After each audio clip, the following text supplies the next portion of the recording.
When you finally emerge from the jagged passage, you are in a fungi-filled cave. This is not the way you came. This isn't the way you entered this place. Although, of course, you encountered spores before, but you know you're fungi, and you've never seen fungi like this. It's well lit, but it's lit in a luminescent fashion, rather than any kind of natural overhead light. The fungi are predominantly red-capped, but there are many yellow-capped fungi here as well, smaller, and they glow with a certain sunlight effect to them. The cave floor is soft, spongy, it's fair to say, as you drop from the passage down into this cave. Presumably the Furundina must have come this way before if they hid this passage. That makes sense. But there's no signs of occupancy here, and your knowledge of fungi is such that it grows quickly in a damp cave like this. You still can see that you're on the sapphire stratum, because where the stones are visible in the walls, there are still the thick and sometimes thin lines of sapphire veins punctuating where you happen to be. There is, thankfully, a way out from here. It is above you, which again begs the question of how often the Furundina would have used a place like this, but the various toadstools and mushroom caps that are in here could be navigable. You might be able to climb up them to reach the opening above. The cave itself is around 25 feet across. It's not the widest room in the world, but certainly wide enough for you to navigate comfortably, except for, of course, all the damn fungi. Still, it's a place for a breather, if you want to breathe in deeply. You can't hear the cultists behind you, though they may not be too long. Team, catch your breath and discuss your plan of action. Well, that was quite something, I say to my companions. Well done, all of you. I jump onto a little toadstool, do a little bow, and say, You see, Trillian, I told you, the smoke bomb technique, flawless. None of you believed me. Yeah, I think I slept through most of the fun. Well, worms, I don't know if I'd call it fun. But, I'm just happy that we're out. But if I'm being honest, I'm a little sad because I just got this damn tattoo and now it's already inaccurate with that worm just carving new tunnels like he's going to do. And I just kind of dejectedly sigh. May I have a look at the tattoo? Says Zions. Yeah, of course. And I kind of pull back my clothes because I wear a lot of layers, because you don't... The tattoo is not something that I want everybody to know that I have. It's brand new, and I know how people feel about maps, so I try and keep it hidden. But I will pull up my sleeves and reveal the map of the area that we are currently in, which is on my forearm right now. Yeah, some particularly mercenary individuals in the world below, if they saw that on you, if they were desperate enough, may try and flense it off of you. Whether you would be alive to experience the sensation of being degloved would be another matter. But Zions examines it. He luckily doesn't get the knife out. So this is the last, and he traces his finger along part of the tattoo. This was the last trace of Furundin, according to your cartographer tattooist. So we have to assume, at least, that the place we just passed through was an old tunnel, and Furundin is still passing through that old tunnel. I would guess, then, it is the one on your tattoo. We just have to work out where we are in relation to that tunnel, as we do not know this place.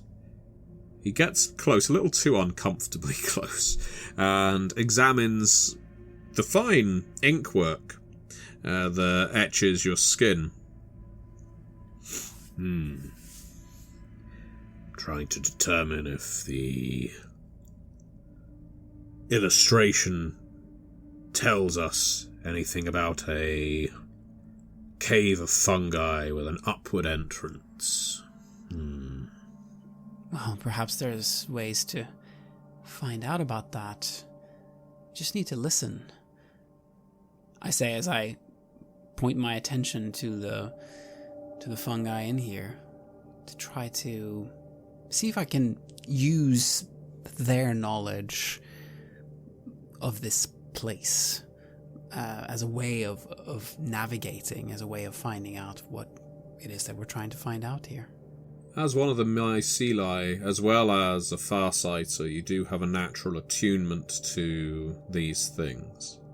Sometimes the walls do speak to you, sometimes the fungi with it.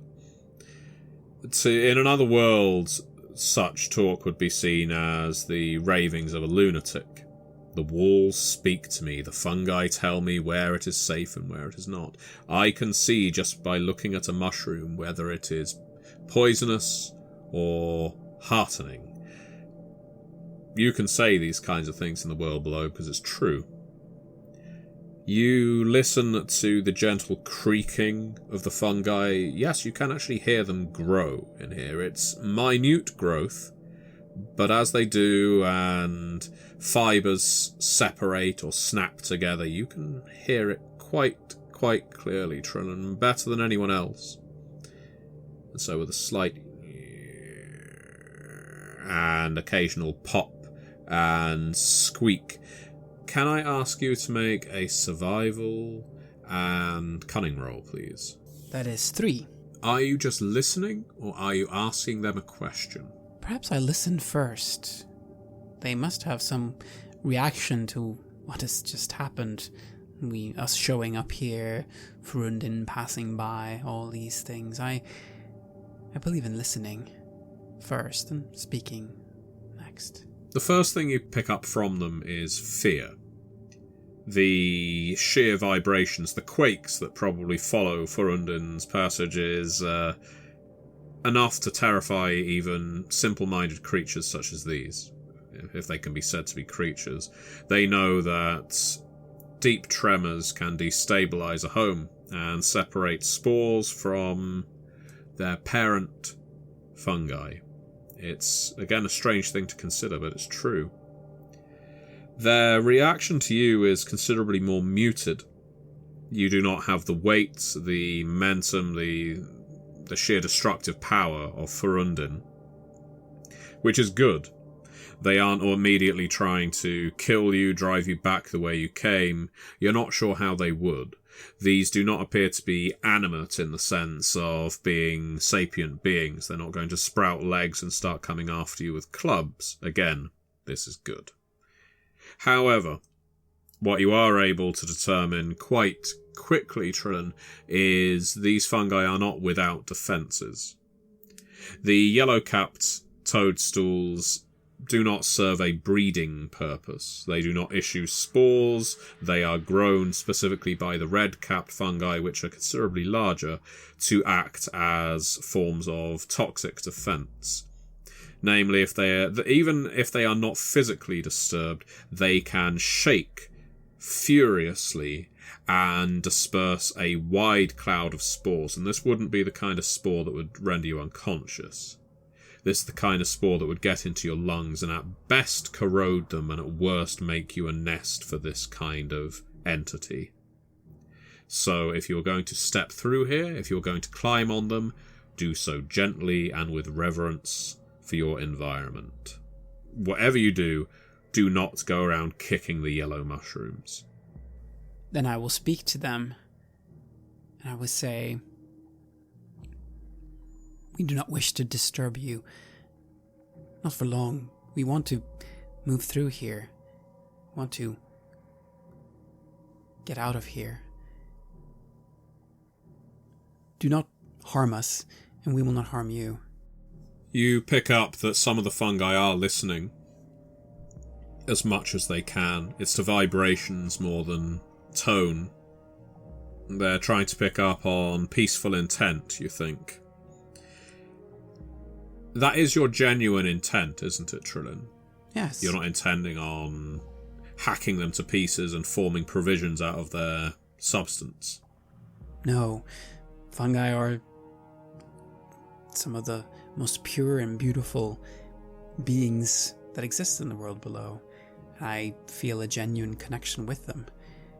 I really do not wish to harm them in any way, shape, or form, and I do think that they will be able to thrive best without people like us or the Frundina bothering them. So yes, I come with peace in mind, and I will relay that to the rest of the group as well once I have made it clear to the fungi what we intend to do here. Well, the fungi give you a rather dramatic response. Because you're speaking honestly, I'm not asking you to roll. Rather, the fungi response, dramatic as it is to unfurl more flora. They are guiding you up toward the exit. Not just fungi now, but flowers. Flowers of a fungi or fungal nature. Leathery, thick-petaled, not necessarily attractive in the traditional sense, but they just sprout from these stems and the bodies and caps of these fungi, almost like steps for you to scale to safety without disturbing any of the precious life in this cavern. It's quite a beautiful sight.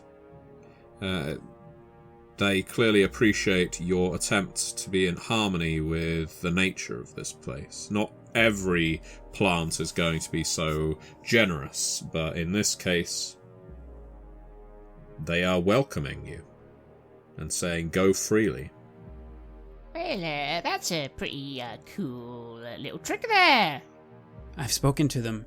I've let them know that we mean them no harm. So please don't try not to bother them, especially not the yellow ones. They're quite dangerous. Oh, that's all right. I wouldn't harm them. After all, they're hardly valuable. It's not like they're made of gemstones or anything. They're the most valuable thing down here. Okay, well, if they can hear, maybe you shouldn't say bad things about them. Just be nice, right? Well, speaking of bad things, from the tunnel you came through, the coughing is growing closer.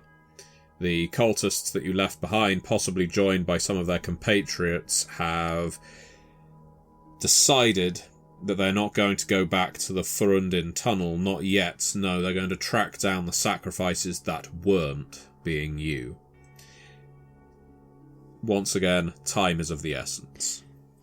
I will, again, interact with the fungi, and I will say, we will go now, but there are others that are coming after us. They wish to harm us. Perhaps they will harm you too. You do not need to be kind to them. And I begin trying to move up and leading the way and showing the others how to move across these flowers in order to get out of this cavern.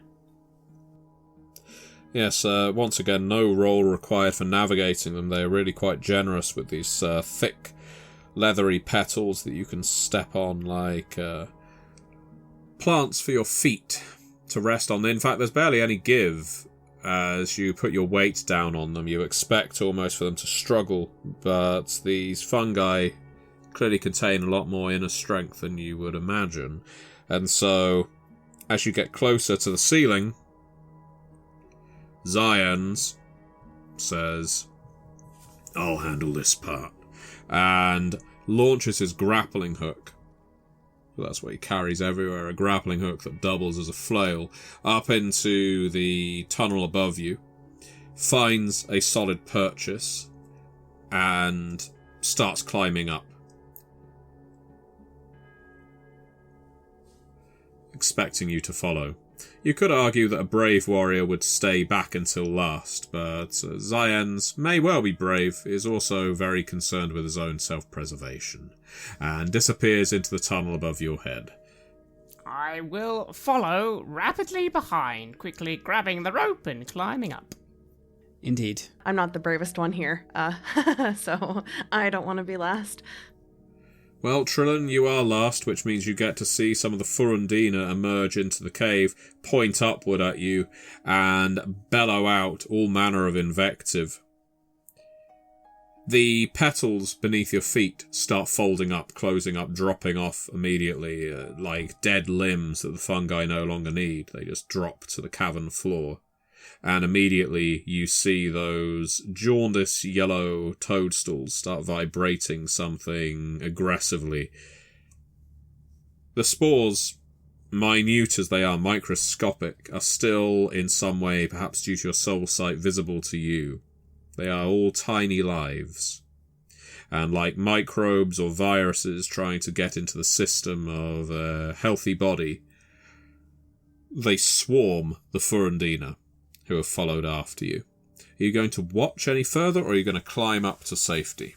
I won't tarry long, but I will give one last glance and give one last thanks to the fungi for helping us. And then I will climb up to join my friends. Zions pulls up his grappling hook, gives a grunt, loops it back round his shoulders. Well, I suppose we're safe for now, then. Yeah, those Furundina are not going to be following us, I don't think.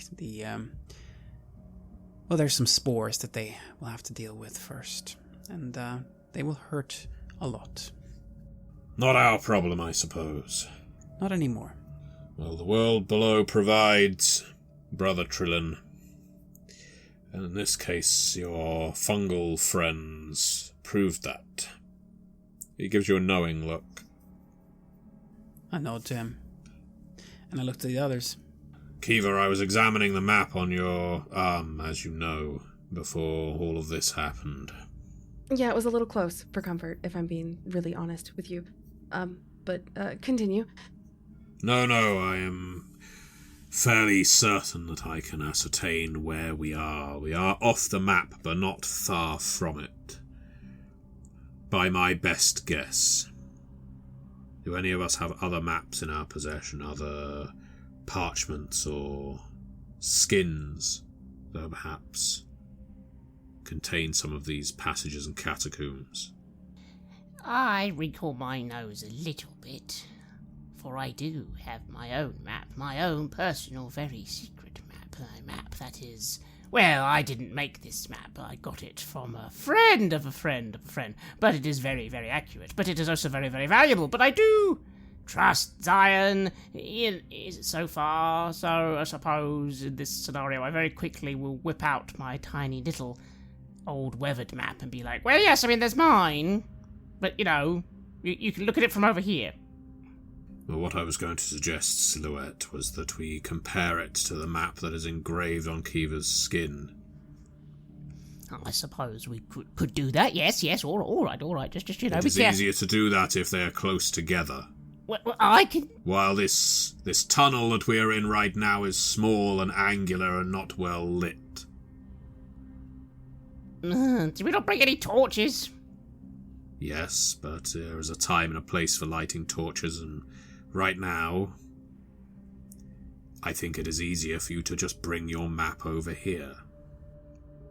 I mumble and grumble to myself, having already been stepping over to Seaver, and I just look at Seaver and say, he always has to be so literal, like I was literally coming over. He doesn't have to repeat everything in a, oh, I'm Zion. I mean, I think he kind of does, right? That's kind of his thing. But yeah. Well, okay, here we go. Well, all right, here's mine. Be careful, it's very, very, very delicate. And I take out my weathered, old, heavily now scrawled over map. So, comparing the two, Kiva, the tattoo and the scrawled map that Luck owns, you can see that the two kind of overlay each other. Yours is clearly more current, but it is equivalent to, if we were to use a real-world example, a ventilation map when compared to a building's blueprints. It's as if Luck's map is, well, of little navigated, probably deeply hostile routes that would only be taken in the worst possible of circumstances, that either run adjacent to, parallel to, or through the parts of your map. This is only a restricted part of the world below. Bear in mind you don't have the entire world mapped on you, or indeed on this piece of skin luck, but it does seem to correspond to the same rough geographical area. Well, there you go then, Zion. I reckon maybe we are here, or not there. Informative. Thank you. Well, as I am the party hunter, I think of those 3 options we are on the one that was marked as, here. Ah, yes, here! Pointing specifically now. No, here! And he jabs the map. All right. What do you think, Trillian? I'll handle navigation, you handle creeping around and cutting things' throats. Well, actually, I prefer to shoot things, but all right. I'll also give the map a glance. I don't know if it means all that much to me, though. Does it? That's a good question. Can I ask you to make a culture and intellect roll, please, Matthias? Yes. The Chilzil have Chilzil ways, and passed down between generations. You are sometimes guided into passages and using cave systems that many of the other individuals in the world below are just frankly unaware of. That is 1 hit. Only 1 hit. Okay, I'll give you this, and this is from the benefit of having both these maps and your Chilzil culture. Okay, where you are right now could lead you one of 2 places. Ultimately, you want to go down. Right now, you are heading up. But that won't be the case for long. Where you are right now is a tectonic fissure. That doesn't mean it's going to be filled with magma. It means it's basically split as a result of a quake, or maybe even Furundin passing by several times over the last few decades.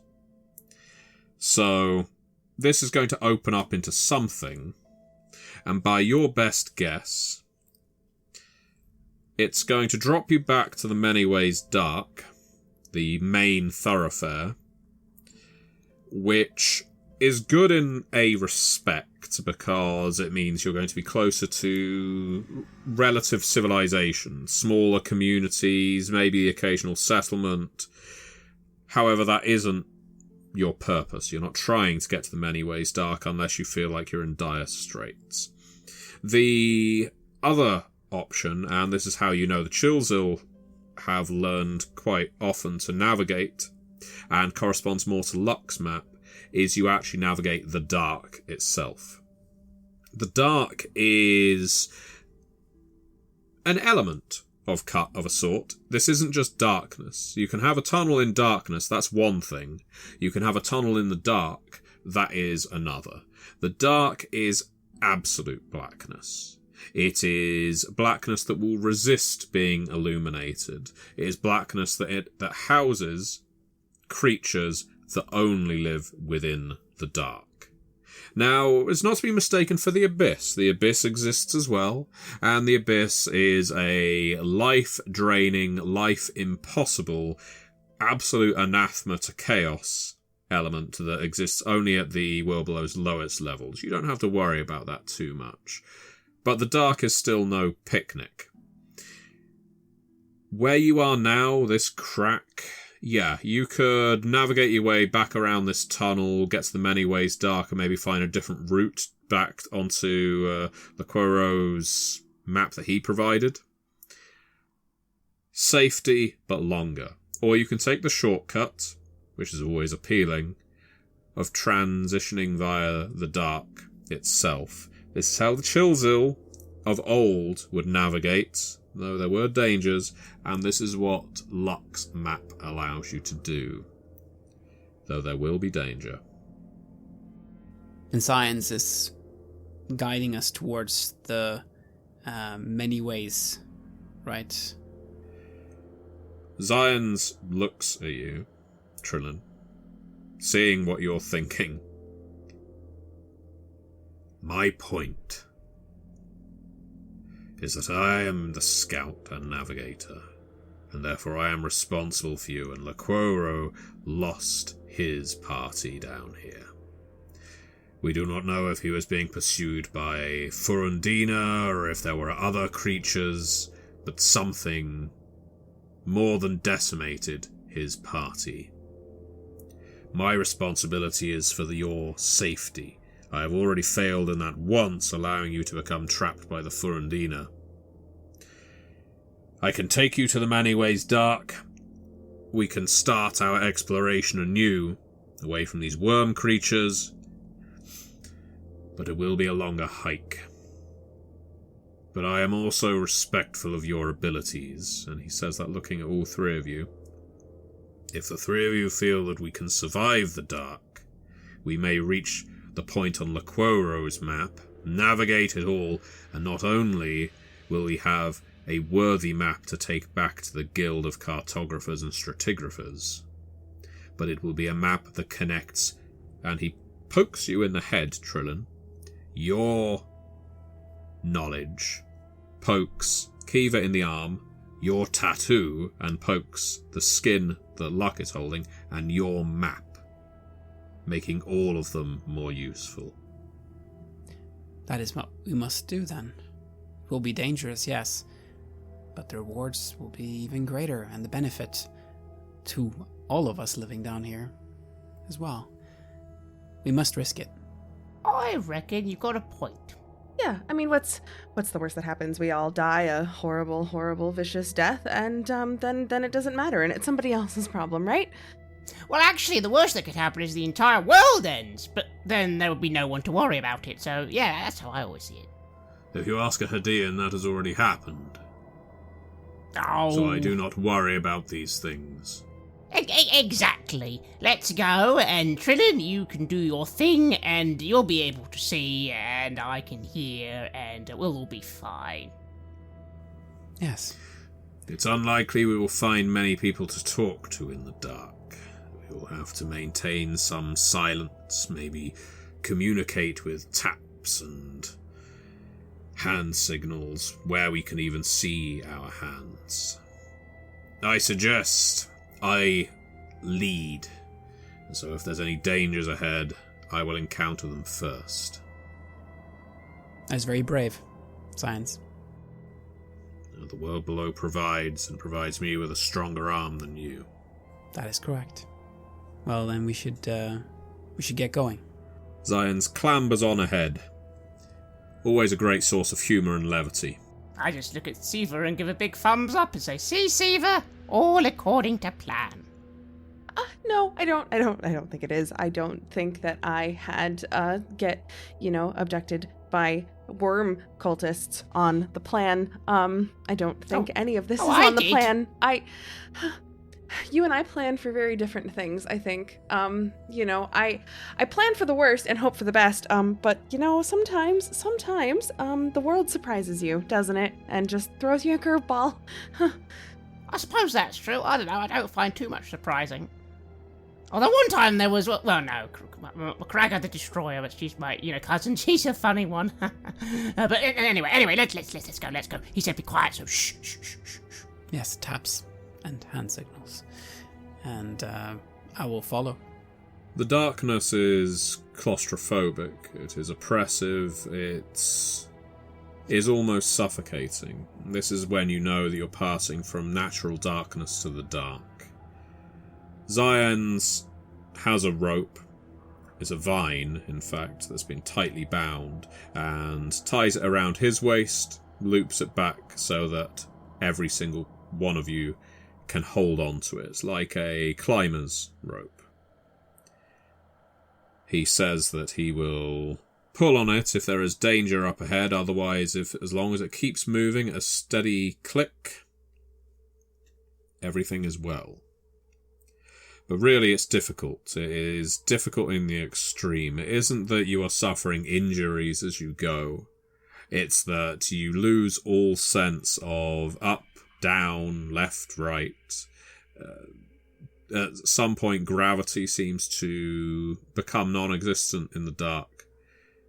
You feel like you haven't been stepping on stone for minutes, and then it's an hour, and you're wondering, what are you actually floating in right now? When did the walls go away, and when are they coming back? Zions doesn't say a word. Does not communicate once, just keeps walking, keeps trudging on ahead. Occasionally you hear a scrape of metal or bone against stone. You don't encounter anything living, though occasionally the rope receives a sharp pull, and you know that means to stop, to arm yourself. You pause whenever this happens, ready for an onslaught, ready for something to swoop down or crawl up or grab out from the darkness. And then there's a gentle pull of the rope in front of you that tells you, keep moving, move quietly, move cautiously, go on tiptoe if you can. Just keep moving, follow the rope, and don't make a sound. You've been like this for 2 hours now. 2 hours in the dark. 2 hours not at all sure where you are and when this is going to end. You can't even check your own map now. You're relying entirely on Zions to know what your maps said and remember it all accurately. Can I ask which of you wishes to be directly behind Zions? Well, as I was perhaps the one who pushed hardest in the direction of following through the dark, I do feel some responsibility to be quite far up ahead, perhaps right behind Zions. So unless someone else has pushed their way ahead of me, I will be right there after him. Okay, Trillin, in that case you feel it first, though all of you feel it. Trillin feels it first. Zions gives an incredibly sharp jerk of the rope. In fact, it's not a jerk, it's a constant pull.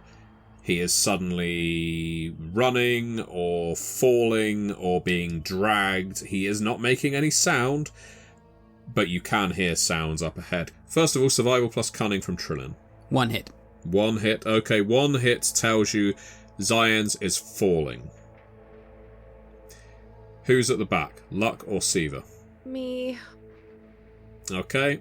Kiva, you found your bravery and you're at the back of the party in the dark. Yep. That means you are the stop in this tug of war. You're the person who's going to have to apply weight to ensure that whatever happens doesn't drag all of you back. Unfortunately, you're not particularly large, but neither is Luck. Can I ask you to make a... And I know you're terrible at this. You can choose might or stamina as your attribute. And I think you could choose close combat or athletics as your skill. You have a momentum, but only 1. Oh, goodness. Okay, well, that's 4. 4 hits. I rolled 2 8s and a 10. Oh, well, in that case, we've got no room for complaint, have we? Kiva, you dig your heels into the earth. I have claws. And you dig your claws into the earth and hold on to the vine for everything that you can. You don't know how long you're going to be able to support this. Trillin, you feel yourself pulled back. Your companions, or at least one of them, is putting all their weight into what's going on. You cannot hear anything. Zions has not shouted out. You can't hear stones crumbling, nothing like that. There's nothing organic. You are listening with as much attunement to your environment as you possibly can. All you know is that Zions has been pulled rapidly downward. Either he is intently keeping silent, which would speak to his professionalism and general attitude, or something has silenced him. Well, there's one way to find out. Do I feel like I'm able to begin pulling him up? You can certainly try. Do you have any powers that would assist you in this? Indeed, do you have any powers that could illuminate the dark? Well, I do have soul sight, so certainly I could illuminate things. At least for me. So if I can make use of soul sight, I shall do just that. So soul sight is, as we know, it allows you to bypass the darkness area effect. So can I ask you to make a, let's see, empathy and resolve roll, please, as you channel your sorcery. This is the sorcery of Heliagy. So Helios, the sun. This is soul sight in the sense of basically daylight sight, not souls as in the human soul.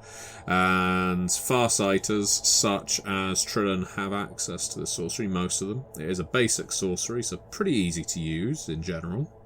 It should be, and I am supposed to be quite good at this. I tend to do well with this particular ability, but this time, I don't know what it is. Perhaps it's me worrying about what has befallen Saiyans, or perhaps it is all the stress that has built up from our very eventful journey thus far. But I have no hits on this. Oh wow, okay, well you gain a momentum for the pool, so let's remember that you've now got 2. But as it is, that means you fail. Your sorcery does not come to you. This is a place utterly deprived of chaos. I mean, even you can feel that right now, Kiva. You are very much in tune to chaos and its presence in the world below. And this place is not friendly to chaos. You're not in the abyss, but it certainly feels like you're damn close. Trillin, you are not able, as mentioned, to detect Zions. You are still plunged in darkness ahead of you. This is a problem. Luck, you're in the middle of the vine. Right now you are holding it steady, but there's clearly something amiss going on up ahead. You felt yourself being dragged forward until Kiva planted her claws into the ground and stopped everyone from moving. What do you want to do, Luck? Well, it isn't a great situation, is it? I don't really like having to be this quiet for this long, but luckily I do have some of my own little tricks, not quite like magics, but I'm very, very, very perceptive, and even though I can't see anything, you can still hear things, and we definitely heard things, so I really close my eyes tight, perk my ears up, and I'm going to try and see if I can use my extrasensory perception. What that does is it allows you to detect if there is something malevolent or harmful following you, or maybe nearby, and then if you do well on a dice roll, you might even be able to locate it. But let's see, do I hear anything that sounds like something? You can hear the breathing of your companions, which has been largely all you've been able to hear while you've been walking, with the occasional footfall on soft or even hard ground. You can, with your keen senses that you possess, you can pinpoint out that there are indeed 4 individuals breathing in this location, you think. Yep, 1, 2, 3, 4, yep. So that means Zions is still there and listening even more closely. He is breathing rapidly. He is clearly alarmed, but not shouting out, maybe because he's aware of the danger if he does. So, alright, then that means it's nothing, he's not been got by something, or there's not, well, at least not too close, something nasty. Maybe he just fell. Oh, God, we've just got to pull him up then, haven't we? So I kind of just silently start trying to pull. Hope my companions get that. Surely, if he's fallen down somewhere, he just might need a little bit of a pull to get back up. Okay, well, if you start walking backwards, Trillin, you definitely feel that. Now the vine is heading in the opposite direction, albeit struggling to do so. Feeling that, I do follow that movement, and I suppose if I have felt as though Zions might have fallen, then just pulling him up does seem to be the appropriate thing to do, even if I can't see anything, and even if that really bothers me. I mean, this darkness, like, I'm not used to not being able to make sense of it. It's starting to scare me, and I'm starting to feel very, very, not alone, but sort of exposed. If I can't rely on my soul side, how are we going to get through this? I'll just have to pull and hope for the best. So that's what I do. Kiva, the big question is with you. Right now you are holding the stop, essentially. Luck can walk toward you, Trillin can walk towards you. The big question is, are you going to be walking as well, or are you just going to hold your position? If it's possible, I would like to utilize my claws and kind of move backwards while, getting a different foothold. Handhold. I guess it'd be a handhold. So you're going to start reaching out around you, or are you just going for the earth? I'm just going for the earth. I don't want to reach out. I know what's underneath me. Yes, because you have already walked this way. Mm-hmm. All right, well, I'm going to give you 2 enhancements because Trillin and Luck are helping you with this, but Kiva, once again, we are looking to you to be the last great pull here to get Zions to safety. So, unfortunately, while I know you're not particularly good at it, we're looking at the same dice pool as before. Good news is you now have 2 momentum. How would we feel about using those momentum? Because I got 0 hits this time. Let's do it. We have to save science. So if you spend 2 momentum to turn a failure into a success, yep, you are out of momentum, but you are able to do it. Okay, 0 momentum. Kiva, it takes a great deal of strain and effort. You all but need to cry out as you claw your way forward. This isn't just the claws on your feet now, it's the claws in your hands as you dig into the earth and pull forward with all your might like a strongman competition, and you realise as the resistance lets up that you must have achieved your aim. Zions must have reached the lip of whatever cliff or pit he fell down and pulled himself up to safety. And in fact, you can hear the shuffling, the movement of fabric, of bone on rock, again, his armour, and his hurried panting. You are still in the dark. There's probably an overwhelming sensation of wanting to ask if he's all right. Find out what happened. Do any of you wish to break your code of silence? Sounds like your silence speaks volumes. Indeed. So what do the 3 of you do? Wait for Zions to recover, and then head on wherever he leads? I think that's what I will do, at least. I am the closest one to him. Is there any way that I could make my way to him, actually, and touch him and just make sure that, things feel right? Yeah, absolutely. Can I ask you to make an empathy, and we'll go for composure roll, please? I get 110, so that's 2 hits. That's 2 hits. Well, that's 2 hits. So in that case, as you're trying to feel for him, you don't just plant your hand on his face or something. You instead rest your hand on the sigil that he wears on his chest for the Temple of the Benevolent Earth.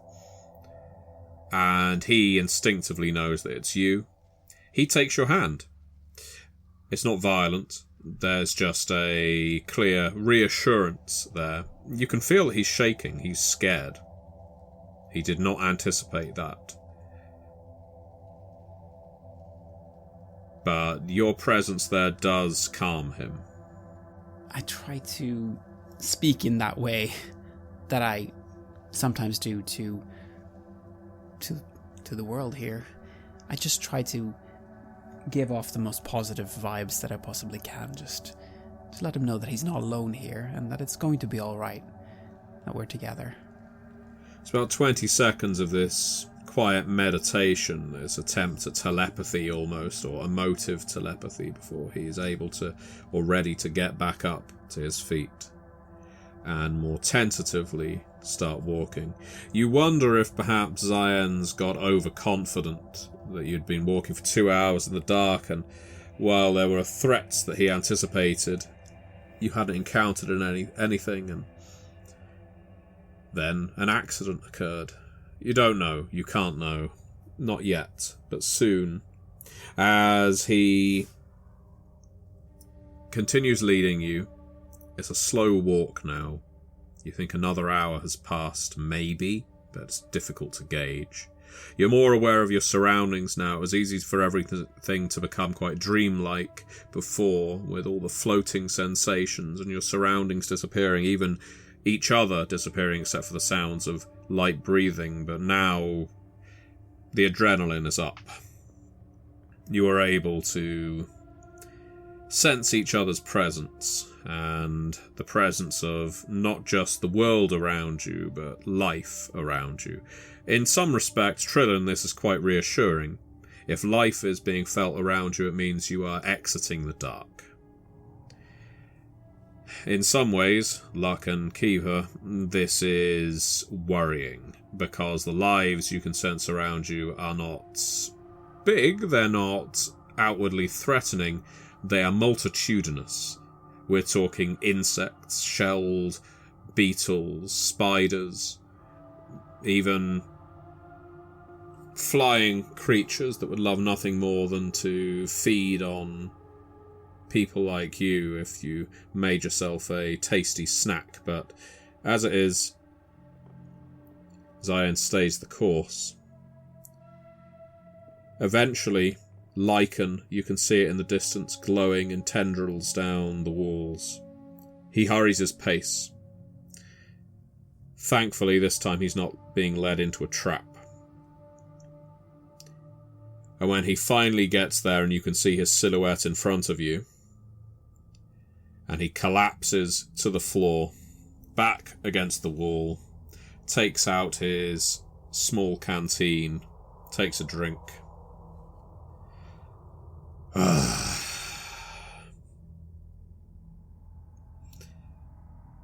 Well,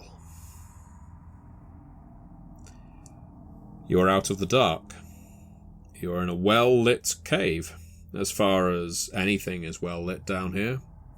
Glowing lichen in blues and greens, bathing everything in a turquoise hue. Nothing that's threatening down here. There's plenty of bugs, sure, but they don't tend to go for anything unless it's injured. Or unless their larger cousins are around. Well, I go and sit on a rock and say, oh, you see, everything was totally fine. Mostly. He gives you a look at that. I'll kneel down by Zion's and put my hand on his shoulder and I'll say, you did it. You led us to safety, just like you said you would.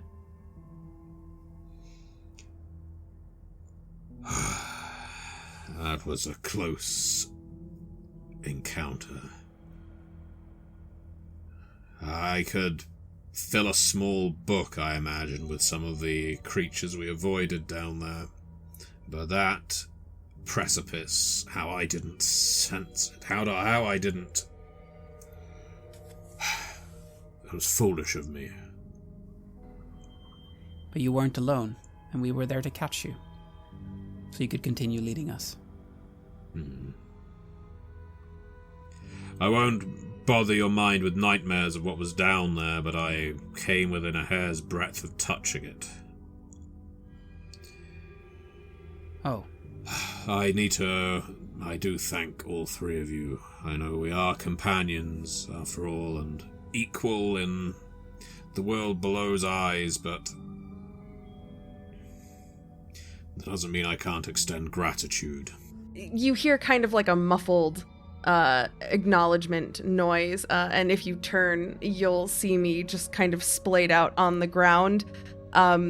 If I was a small animal, you'd call it kind of a sploot, with my arms forward and my legs backward, and I am just so happy to be out of the dark, and I'm feeling the little bit of chaos that I could not feel in the dark, and I just say, I'm happy that we all made it through, and thank you for doing that, and I don't think we need to go into the details. Really, I think we can just be happy that we're done. Maybe if all goes well, maybe we could maybe go back the longer way. Maybe. Maybe that would be wise. There would be no benefit to going back that way anyhow. I have a fairly strong mental image of the path we trod, including the dangers. So we can add those to, well, we'll start with Luck's map, and maybe your tattooist can update yours, Kiva. But, yes, I have no appetite to go back that way either. He points out some of the lichen growing on the wall, where the lichen grows thickest in here. It grows around chaos rocks. I imagine they are keeping the dark at bay from this cave. Hopefully that extends for the rest of this part of our journey, so we don't have to enter the gloom again. Let's hope so. Suppose we could have a little rest, and then I guess the question is, where next? And I sort of perk my ears up, looking around this cavern. The cavern is conical, in the sense that it is wide at the base and ends upward in a peak. The walls are almost all clad in this turquoise combination of lichen, moss, fungi, just small fungi this time. And Zion's isn't wrong. You can see from the walls glowing white stones. They're pretty small. What he calls chaos rocks, someone like you, Keith, would refer to more as a chaos stone, or maybe even a chaos pebble. But that doesn't mean they don't have use. They can be very useful for making a sudden concussive blast, or even channeling chaos, if you were lacking the ability. You do have a chaos rock that you carry around with you, but prying more of these from the walls wouldn't necessarily be a bad idea, depending on if you want to disturb the local flora and fauna. It's a question of how badly do you want to arm yourself. I know how Trillin feels about disturbing the local flora, especially. He also knows that I like rocks. I like chaos rocks, chaos pebbles, chaos stones. I like it all. I do also have the ability to take normal rocks, but finding chaos stones, chaos rocks, chaos pebbles in the wild is really, really nice. So I might grab a couple, just, since we're here. Yeah, it would be rude not to, wouldn't it? Exactly. It's like Zion says, the world provides, right? And it is providing, and it would be rude of us not to take advantage of the things that the world has provided. Now, is all of this internal monologue? Yes. As you're eyeing up all of these very many chaos rocks in the walls. Yeah, but I think anybody who knows me, once I've gotten up and I'm actually kind of looking, I think it would be really obvious. So the monologue is internal, but you all can basically hear it on my face. Well, I'll twitch my nose a little and I'll just say, do you want a hand getting one of those little rocks? There's plenty, and harvesting them is good for us, for the group. So yeah, absolutely. You'll be careful, right? Come on. When am I not careful around chaos? Zion stands up and points. The larger ones are higher up, but I don't know how far we want to push it. Oh, hang on. Let's see if we can get one closer to the ground. Remember, I have a certain way with the valuable things in this world. And I will go to one, and I'll start whistling a little and try and see if my magnetic synthesis will allow me to attract this material, if it's not too heavy, and see if I could just sort of usher it towards me. Your magnetic synthesis enables you to pull on some of the ores in the walls around you. Chaos rocks are not magnetic, as a general rule, but there is plenty of iron here. That tells you that despite your long journey through the sapphire stratum, you aren't that far from where you started, geologically speaking. You've certainly travelled a long way from Telva's Hearth, which is in the iron stratum, but in terms of distance from top to bottom, you are able to pull shards of iron, some lumps of iron ore that are pretty clean, all told. They're not contaminated or anything like that. And while that may not sound terribly attractive on the face of it, what they actually are is incredibly useful as trading ores. Iron has many, many uses. And yes, while the iron stratum is of course littered with the stuff, there are other strata throughout the world below that do not have such ready access to it. Main issue with iron, it's bloody heavy as well. So if you want to pull some from the walls, you can absolutely do so. I mean, you do so just by using your synthesis. You can give a tug and you've got filings and small little fractures of iron ore spitting out at you, but not violently, they just land at your feet. Well, maybe I'll roll the artistry presence roll, see if I get anything slightly more interesting than just a little bit. But then, if not, I won't push it, but let's see. No, please, go ahead. That's how you attract something more interesting. 2 hits. 2 hits, okay. For 2 hits, I will grant you something a little more interesting. It isn't an iron chaos rock. It's not that interesting. But it is interesting from a lore perspective, because you don't see this until it starts flying toward you, but tearing through some of the lichen that has grown up the walls comes a long, heavy iron sword. It must have been buried in the wall, maybe, but you can see where it comes from as it lands at your feet. Your magnetic synthesis isn't innately violent. It doesn't, drag a blade right through your heart or anything like that. It lands at your feet, but looking at the direction it came from, you can see that this place, now that you're noticing it, now that you're stopping to look, was probably a tomb at some point, because that little alcove that it emerged from is body-sized, horizontal lengthways. Someone would have been tucked in the wall there with their belongings, and the body is no longer there. There's more than enough bugs and other creatures in here to finish organic matter off, but the weaponry of this person, even a sheet of breastplate, unfortunately less subtle, clangs to the floor. My eyes light up in excitement as I go over carefully to navigate this tomb, although I do call out to Siva, sorry, chaos rock, slightly different from iron, but look at this! There's a little bit of morbidity here, actually, in that, isn't there? Just being buried here with your stuff. Well, the world below absorbs all bodies eventually, but I'm not sure how I feel about robbing a tomb. Oh, come on. Look, he's not even here anymore, or she, or they're not here anymore, and this is just going to waste rotting in the ground. All right, let's just have a look. I won't take everything. Not that bad. I will look through the lichen to see whether I can find the passage from this chamber. I'm sure there must be one, a crack or an alcove. Trillin, if you could assist. You have a way of speaking to these things that I do not. In the meantime, Siva, look, you could use this sword. Maybe you can pry out the rock with the tool. There you go. I mean, that is true, Kiva. You could use the blade as a form of pick. Do you have any tools on your person?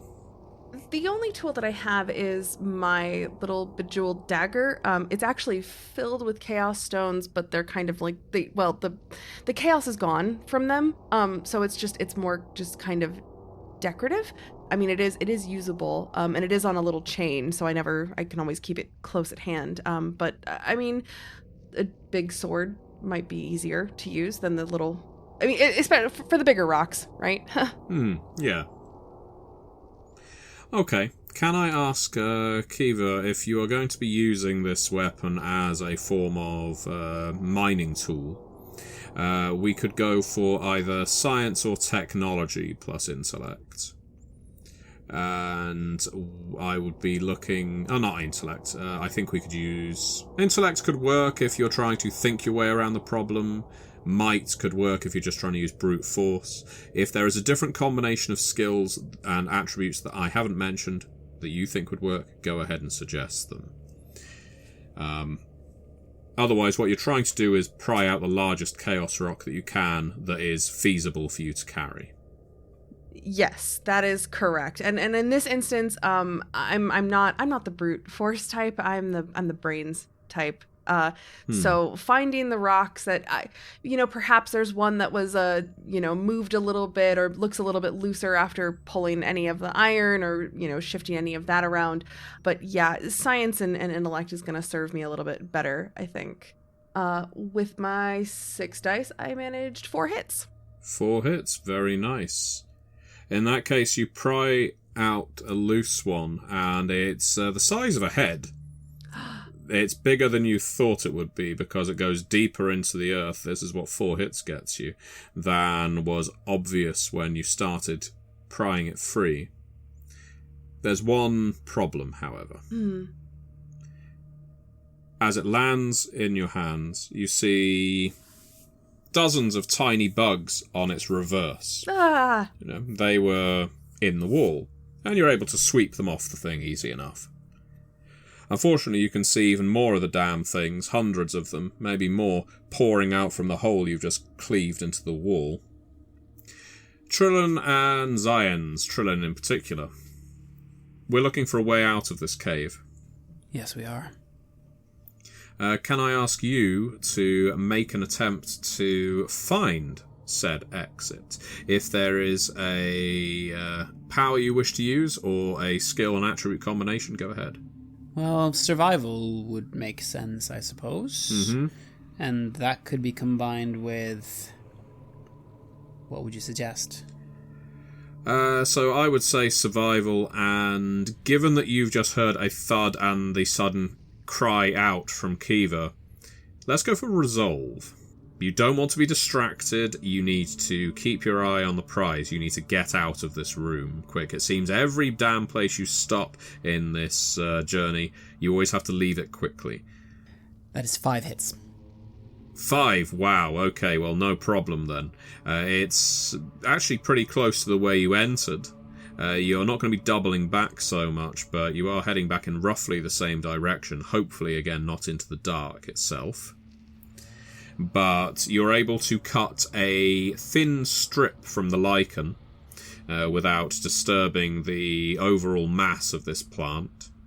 And by doing so, you basically excavate a small fissure that stretches from the ground up to about 4.5 feet. So some of you are going to have to crouch as you enter it, but it's wide enough for you to squeeze your way through. If you want to get everyone's attention, let's go to Luck first, because Craig, Luck seemed to be quite distracted with all the possible wonders here. I certainly was. Do I see anything shiny or big and shiny? I can't help it. I have a little weakness when things are big and shiny. Well, here's the problem. This lichen is thick. You can use your magnetic synthesis again if you want. I'm going to be applying a complication to it this time, however. Of you might attract something you don't want. If you succeed. 2 hits. Well, it was only a minor complication, so yeah, okay, you can find something else. I will give you, Luck, a helmet. And it even has jewels studded into it. They aren't exactly they're not diamonds or rubies. They're nothing truly rare or unique to its own stratum. But what you are able to see, you've got lumps of quartz in this helmet to give it a nice purple-violet sheen. It has it's a leather cap with iron banding. It would fit comfortably on a hobgob's head. Well, granted, Mother always did say be careful of strange objects you find in caves, but for now, I will definitely take it. I won't put it on, but I'll quickly throw it in my pack, and I'll very quickly say to the... wherever the corpse may once have been, Thank you very much for your service, sir. May the ground look after you. Thank you. And then finally turn around and start actually paying attention to what's going on. Trillin, if you want to get everyone out of this cave quickly, you're going to have to make a presence and leadership roll. Unfortunately, that is something that I'm normally quite good at, so I will take the lead here and really try to get everyone to follow here. Try to get everyone to listen and pay attention. All right, let's go for it. Let's see how many hits you can achieve. And yet at a time like this, it fails me. No hits. No hits. Maybe it's because you just butchered that lichen to find your way out. So you cry out in a rather faltering voice. Luck! Zions! Kiva, this way. But maybe it's over the shrieks of Kiva and the declarations of success from Luck that they just don't care. Plus, Kiva is somewhat chaos-blinded right now. Yes, you are seeing thousands of bugs crawl from the wall. But this lump of chaos rock, Kiva, if this is... There are possibly even larger ones than this. I mean, this is heavy in your hands. My goodness. Could I ask you, V, to make a... We will call it a... I think survival and resolve roll, please. Now, you are looking to succeed. It's basically to put your survival first. 2 hits on 6. Okay, that means you hear Trillin rather falteringly try to call you. Your eyes go back from the Chaos Rocks to the bugs that are now swarming out and crawling down the lichen, down to your level, some of them crawling above you and starting to drop onto the floor. You see Trillin gesturing toward the exit. You have snapped from your Chaos enchantment. You can make your way out carrying this one bit of booty if you like. It's up to you. Oh, I'm not leaving this behind. Are you kidding? No, I clutch it kind of in... I mean, it's huge, so I am holding it to my chest in both arms because now the bugs are gross. I don't like the bugs. Let's go. I don't even have time to put this rock in my pack. We should go. Zions growls at Luck. Come on, Silhouette! The Farsighter has found an exit for us. Right. Stop enriching yourself. Well, I might share some of it. But I nod quickly and just dart in the direction of Zion and the others, briefly looking at the bug horde and just saying to Siva, Siva, you're supposed to be quiet about it. I was quiet. The bugs aren't drawn to noise. You dart through the crack in the wall. You move at speed once more, and once again, thankfully, you are not plunging into the dark. Now you are heading downward from this lichen-filled cave, and the crack in the earth widens. You find yourself occasionally at an intersection of fissures. Whether these can be blamed on Ferundin, natural plate movements, or perhaps just chaos storms that rack the land, you do not know. At some point, Zion's... You can see the expression on his face. He isn't at all certain which direction to head in. Maybe it's the panic that overtook him in the dark. Maybe it's what occurred back in that room, just compounding it. But eventually he chooses a route. He says, "That's a narrow path, but I believe that's the way we need to head. Remember, we're trying to head downward. That's where Lakoro's map pointed. That's the steepest descent." All right, then, lead the way. I nod and follow. And so you descend through a crack in the earth. It's steeper than perhaps any of you expected, steeper than is comfortable. And so it's difficult to keep a purchase. Once again, he is using his vine and grapple hook, trying to keep some kind of purchase, but eventually you are sliding, and the rocks are moving beneath you. And then you crash into a wide, very wide cavern. Wide enough that the walls, you would be out of breath before you could run from one to the other, are distant apart. And it is inhabited. But what is it inhabited by? We'll find out next time.